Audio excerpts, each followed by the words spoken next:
Alors bonjour à tous, aujourd'hui je vais vous présenter un programme qui s'appelle OBS. C'est un logiciel qui vous permet d'enregistrer votre ordinateur autant localement que faire du streaming avec. Donc du streaming par exemple sur Twitch pour vos jeux vidéo.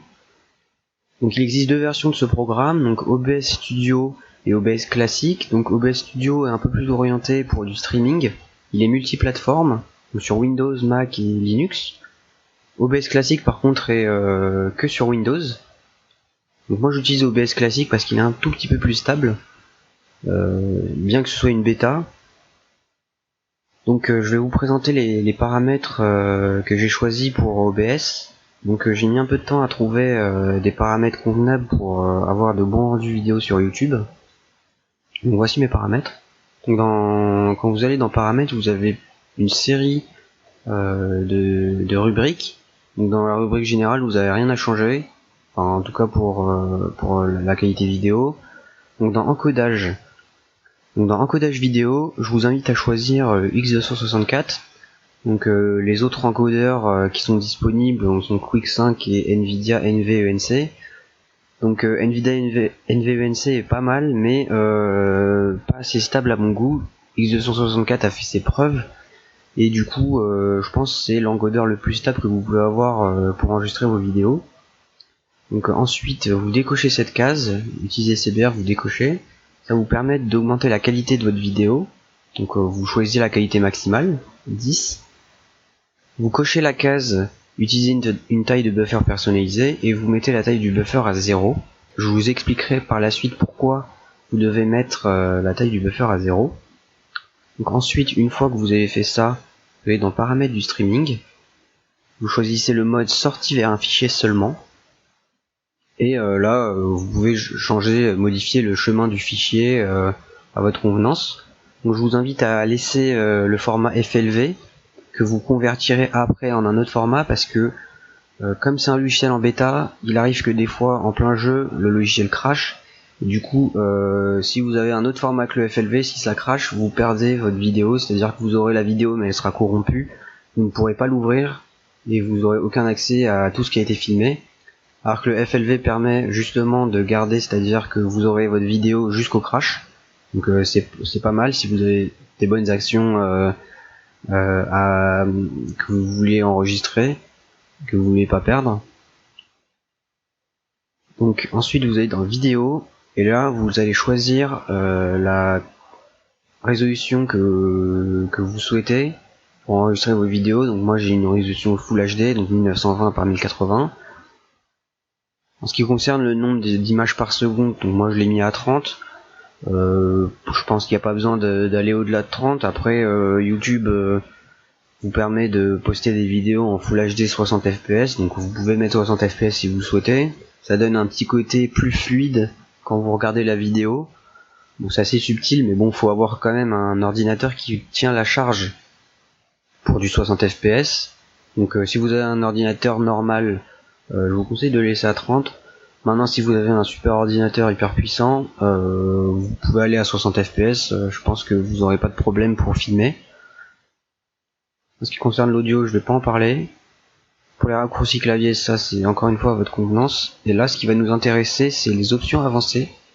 Donc dans les options avancées, dans la rubrique vidéo, donc là vous avez toute une série d'options que vous pouvez cocher, décocher.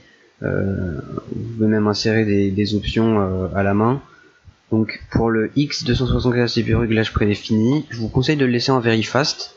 Et si jamais vous avez à le changer, de rester entre very fast et ultra fast. Donc ce qui se passe, c'est que si vous descendez, vous allez vous prenez par exemple slow. Ce qui va se passer, c'est que votre processeur va commencer à chauffer un peu plus. Donc ça va utiliser beaucoup plus de ressources. Votre vidéo va avoir une qualité un tout petit peu supérieure, donc rien d'étonnant et rien de très flagrant.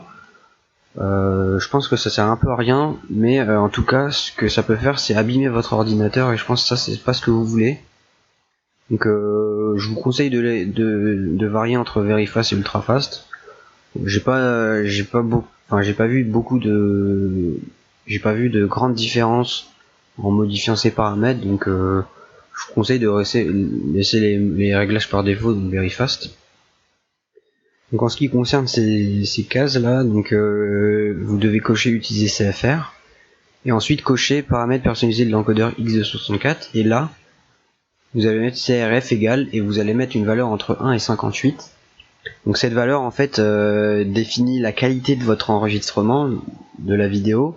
Donc par exemple, plus vous vous rapprochez de 0, mieux la qualité sera, mais par contre la taille du fichier sera aussi plus grande. Donc si vous mettez à 0, ce sera un enregistrement sans perte. Donc c'est à dire que le fichier pour une minute de vidéo vous aurez à peu près 10 gigas.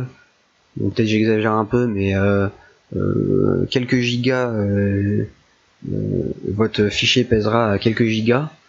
Donc je pense que c'est pas trop ce que vous voulez.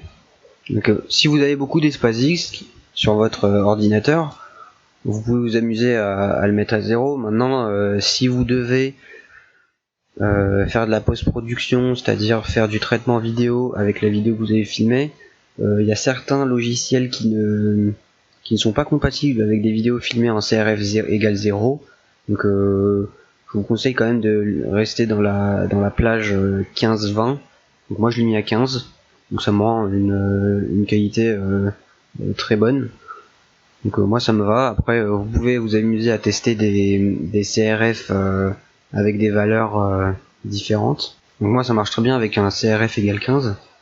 Donc je vous conseille de rester dans ces eaux là pour ne pas avoir de problème sur votre ordinateur. Donc en ce qui concerne la vidéo, je pense que c'est tout ce que j'avais à dire. Sauf peut-être oui, un petit détail. Quand vous mettez la qualité à 10, pour avoir une petite corrélation avec le CRF. Donc le CRF pour une qualité de 10, ça équivaut à un CRF de 22. Donc moi j'ai choisi d'avoir une qualité un peu plus supérieure, c'est-à-dire que pour du streaming, un CRF de 22 c'est suffisant. Je pense que il n'y a pas besoin de plus, de moins je veux dire. Par contre pour un enregistrement local que vous voulez mettre après sur YouTube ou sur une plateforme de vidéo, je vous conseille un CRF inférieur à 22, donc moi je trouve que 15 c'est très bien. Mais voilà. Et en ce qui concerne la taille du buffer, pourquoi 0 ? Donc en le mettant à 0, ça va désactiver un système qui s'appelle le VBV, donc je vous mettrai dans la description de la vidéo un petit document explicatif de ce que c'est le VBV. Donc ça va permettre à OBS d'enregistrer la vidéo à une qualité constante. Donc et cette qualité sera la qualité que vous avez définie dans le CRF. Donc je vous remercie d'avoir regardé cette vidéo. Si vous avez des questions par rapport aux options que je vous ai montrées, n'hésitez pas dans les commentaires. Et si vous avez d'ailleurs de meilleures options, ou en tout cas si vous pensez que vos options sont mieux, n'hésitez pas à les mettre dans les commentaires, ça m'intéresse. Et je vous ferai plus tard une vidéo explicative pour vous montrer comment convertir du FLV en MP4 facilement et très rapidement, quelle que soit la taille de votre fichier. Et voilà. Donc merci beaucoup pour avoir regardé cette vidéo et je vous invite à vous abonner à ma chaîne pour les prochaines vidéos. Bonne journée.